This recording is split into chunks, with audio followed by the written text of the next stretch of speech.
Personal Financial Workshop on Mutual Funds, Loan Management, Personal Finance on November 16 and 17. Register now. Hi hello నమస్తే, welcome back to iDream Media. ఈరోజు మనతో ఉన్నారు personal finance expert అయిన విజయ్ కర్ణం గారు. ముఖ్యంగా ప్రతి ఒక్కరికి కూడా ఒక సెటిన్ ఏజ్ వచ్చేటప్పటికి ఇంకా పని ఏం చేయాలి, ఇంకా ఎవరొకరిని నమ్ముకొని ఉండాలా, లేకపోతే పిల్లలే మనల్ని బ్రతికించాలా అని రకరకాల డౌట్స్తో లైఫ్ అనేది నెట్టుకొడుతూ ఉంటారు. ఇలా కాకుండా మీ ఓన్గా మీరు ఎలా ప్లాన్ చేసుకోవాలి మీ ఫైనాన్షియల్ లైఫ్ని అనేది ఈరోజు ఎపిసోడ్లో తెలుసుకుందాం. నమస్కారం సార్. నమస్తే సార్, ప్రీవియస్ ఇంటర్లో నేను చెప్పిన విధంగా చాలా మందికి ఏంటంటే ఒక 40 ఇయర్స్కి వచ్చినప్పటికి రిటైర్ అయిపోద్దాం, ఇంకా చాలు నా వల్ల కావడం లేదు. ఇప్పుడు ముఖ్యంగా ఐటీ పీపుల్ ఎవరైతే పని చేస్తున్నారో వాళ్ళు ఇప్పుడు ల్యాక్స్లో ఎర్న్ చేస్తున్నారు. ఇప్పుడు ఆడియోన్స్లో కూడా నెలకి 1,00,000 2 లక్షలు ఎర్న్ చేసే వాళ్ళు కూడా ఇంకెంతకాలం ఈ కోడింగ్ చేసుకుంటూ ఉంటాము, 30 ఇయర్స్కే రిటైర్ అవుదాం అని మీకు తెలిసిన క్లయింట్స్ కూడా ఉండే ఉంటారు. సో రిటైర్మెంట్ ప్లాన్ గురించి మీరు ఏం చెప్తారు, దానికి బెస్ట్ ఇన్వెస్ట్మెంట్ ప్లాన్ ఏంటి? రిటైర్మెంట్ అనేది ఇప్పుడు అంటే కొన్ని కొత్త కాన్సెప్ట్స్ కూడా వచ్చాయి దీంట్లో. ఫైర్ నెంబర్ అనేసి, ఒక ఎర్లీ రిటైర్మెంట్ అనేసి, అన్ని కాన్సెప్ట్స్ వచ్చాయి. అవి ప్రాక్టికల్గా ఎంత వర్కౌట్ అవుతాయి అనేది మనం పర్సనల్గానే చెప్పగలుగుతాము. అంటే పర్సన్ని బట్టి అంటే వాళ్ళ ఇన్వెస్ట్మెంట్ అవర్జన్ కానీ వాళ్ళకి ఆల్రెడీ ఉన్న ఇన్వెస్ట్మెంట్స్ ప్రకారం వాళ్ళు ఎంత డెట్లో ఉన్నారు, అంటే ఎన్ని అప్పులలో ఉన్నారు, లేకపోతే ఎంత కార్పస్ ఆల్రెడీ బిల్డ్ చేసుకున్నారు, అవన్నీ డీటెయిల్గా మనము 1-to-1 చెప్పగలుగుతాము. మనం జనరలైజ్ చేసి చెప్పలేము. కానీ రిటైర్మెంట్ అనేది చాలా నెగ్లెక్టెడ్ థింగ్ అండి. అందరూ యాజ్ అ ఎర్నింగ్ పర్సన్గా ఐదర్ మనకి మదర్ అయినా సరే, ఫాదర్ అయినా సరే, ఒకవేళ సింగిల్ మదర్స్ ఉంటారు కొంతమంది, సింగిల్ ఫాదర్ మాత్రమే ఎర్నింగ్ ఉంటారు. వాళ్ళు ఏం చేస్తుంటారు అంటే వాళ్ళ గురించి వాళ్ళు ఆలోచన చేసుకోరు. ఎప్పుడు 30 ఇయర్స్ 45 ఇయర్స్ 50 ఇయర్స్ వరకు వాళ్ళ గురించి వాళ్ళు ఎప్పుడు వాళ్ళ గురించి వాళ్ళు ఎప్పుడు ఆలోచన చేసుకోరు. రిటైర్మెంట్ గురించి ఎప్పుడు ప్లాన్ చేసుకోరు. టిల్ 50 ఇయర్స్ వచ్చేంత వరకు కూడా మా పిల్లల ఎడ్యుకేషన్, వాళ్ళ పెళ్ళిళ్ళు, వాళ్ళ సెటిల్మెంట్, దానికోసమే వాళ్ళు చూస్తుంటారు. అండ్ వాళ్ళ లైఫ్ స్టైల్ కూడా చాలా బేర్ మినిమంగా వెళ్తూ ఉంటుంది. కానీ వన్స్ 55 క్రాస్ అయిన తర్వాత రియల్ స్ట్రగుల్స్ స్టార్ట్ అవుతాయి. ఫిజికల్గా వాళ్ళు అంత క్యాపబుల్గా ఉండకపోవచ్చు. కొంతమంది గవర్నమెంట్ ఎంప్లాయీస్ 60 ఇయర్స్ వరకు వర్క్ చేస్తున్నారు, కాకపోతే కొంచెం ఫిజికల్గా కొంచెం స్టార్ట్ అవుతుంటుంది. 60 ఇయర్స్ తర్వాత ఇంకొంచెం వీక్ అవుతారు. అప్పుడు ఇన్కమ్ సోర్సెస్ అనేవి చాలా తగ్గిపోతుంటాయి. అంటే వాళ్ళు జాబ్ చేయలేరు, కానీ ఉన్న అసెట్స్ సరిపోకపోతే మళ్ళీ ఒకరి మీద డిపెండ్ అవ్వాల్సి ఉంటుంది. ఈ సిచ్యువేషన్ని మనం అవాయిడ్ చేయాలంటే డెఫినెట్గా ఫినాన్షియల్ ప్లానింగ్ అనేది చాలా స్ట్రాంగ్గా ఉండాలండి. ఏ దానికి ఫినాన్షియల్ ప్లానింగ్ ఉన్నా లేకపోయినా సరే కానీ రిటైర్మెంట్ ప్లానింగ్ మాత్రం డెఫినెట్గా చేసుకోవాలి. ఎందుకు రిటైర్మెంట్ ప్లానింగ్ అంత ఇంపార్టెంట్ అంటే, ఇప్పుడు సపోజ్ మీ పాపనో బాబో వాళ్ళకి చదివించకపోయినా కూడా ఒక పాయింట్ ఆఫ్ టైంలో ఇప్పుడు ఉన్న రిసోర్సెస్ వల్ల, ఇప్పుడు మనకున్న బయట రిసోర్సెస్ వల్ల వాళ్ళు ఏదో అంటే మీరు ఇంటర్నేషనల్ స్కూల్లో చదివించకపోయినా కానీ నార్మల్ స్కూల్లో చదివించినా కానీ వాళ్ళు if they are really capable వాళ్ళు బయటపడగలుగుతారు. కానీ మీ రిటైర్మెంట్ అనేది ఎక్సెప్షన్ కాదనమాట.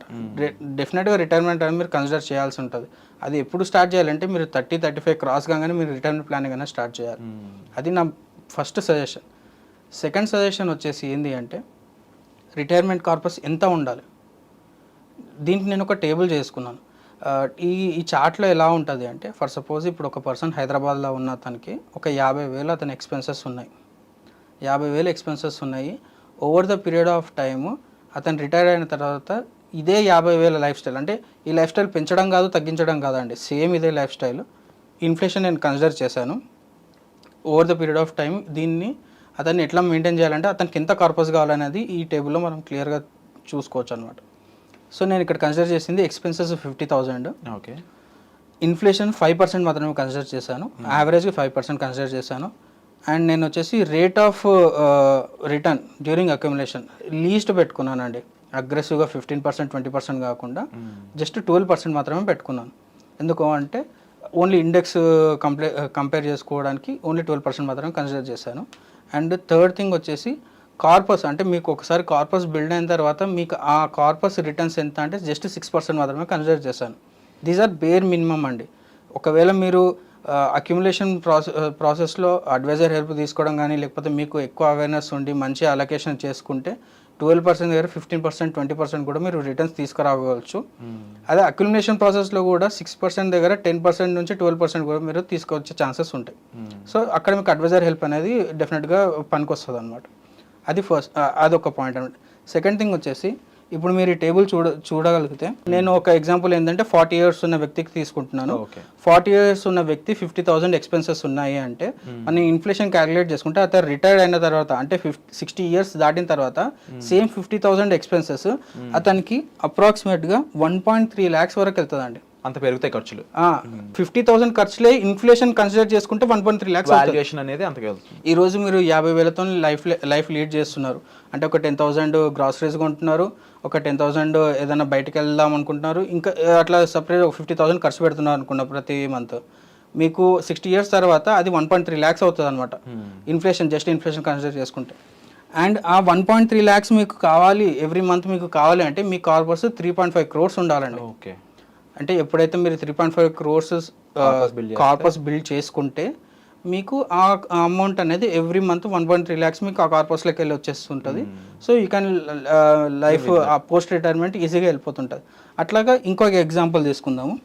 ఇప్పుడు సపోజ్ ఒక పర్సన్ 50 ఇయర్స్ ఉన్నాడండి, 50 ఇయర్స్ ఉన్నాడు, అతనికి పోస్ట్ రిటైర్మెంట్ ఎక్స్పెన్సెస్ వచ్చేసి 80,000 అవుతుంది. అంటే ఆల్రెడీ 50 ఇయర్స్ వచ్చేసాడు కాబట్టి ఇంకా జస్ట్ 10 years ఉంటుంది అనుకున్నా అప్రాక్సిమేట్గా. అంటే 50,000 కాస్త 80,000 అవుతుంది అతని ఎక్స్పెన్సెస్. అతనికి కావాల్సిన కార్పస్ జస్ట్ 2 CR, ఎందుకంటే ఆల్రెడీ దగ్గరికి వెళ్ళిపోయాడు. కాకపోతే అతను చేయాల్సిన SIP వచ్చేసి 97,000 SIP చేయాల్సి వస్తుంది. ఓకే. సో SIP అనేది డ్యూరేషన్ తక్కువ ఉంటుంది, ఎక్కువ SIP చేయాలి.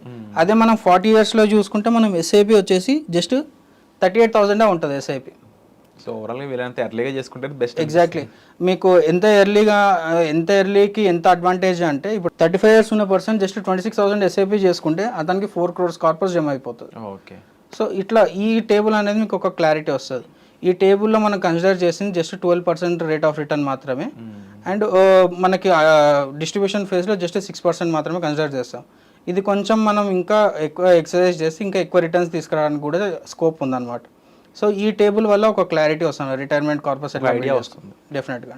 So wonderful sir. అండ్ ఇప్పుడు ఇచ్చిన ఇన్ఫర్మేషన్ ప్రకారం చూసుకుంటే విజయ్ గారు ముఖ్యంగా కొన్ని ఆప్షన్స్ తీసుకొని దాన్ని జనరలైజ్ చేయడం జరిగింది. అంటే మీ ఏజ్ ఎంత, మీరు ఎంత ఇన్వెస్ట్ చేస్తే ఎంతకి మీరు కార్పస్ బిల్డ్ చేయొచ్చు అని. బట్ మీకున్న ఇప్పుడున్న ఖర్చులు ఏంటి, ఇప్పుడు మీరు ఎంత ఇన్వెస్ట్ చేయగలరు, మీరు ఇన్వెస్ట్ చేసే దాంట్లో మీకు రిటర్న్స్ అనేవి ఏ టైంకి కావాలి, ఎంత కార్పస్లో మీకు ఎంత SW మీరు తీసుకోవచ్చు, ఇవన్నీ కూడా మీ పర్సనల్గా ఒక్కొక్కరికి ఒక్కొక్క రకమైన సిచ్యువేషన్లో ఉంటారు. కాబట్టి మీరు డైరెక్ట్గా సార్ని కలిస్తే మీకు రైట్ గైడెన్స్ అనేది ఇవ్వడానికి ఈజీ సొల్యూషన్ ఉంటుంది. సో దానికి సంబంధించి పర్సనల్ అపాయింట్మెంట్స్ అనేవి ఆల్రెడీ ఓపెన్గా ఉన్నాయి.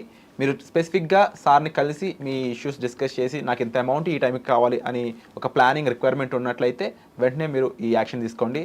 సో వచ్చే ఎపిసోడ్లో మళ్ళీ కలుద్దాం. And thank you so much for the important information sir. Thank you అండి.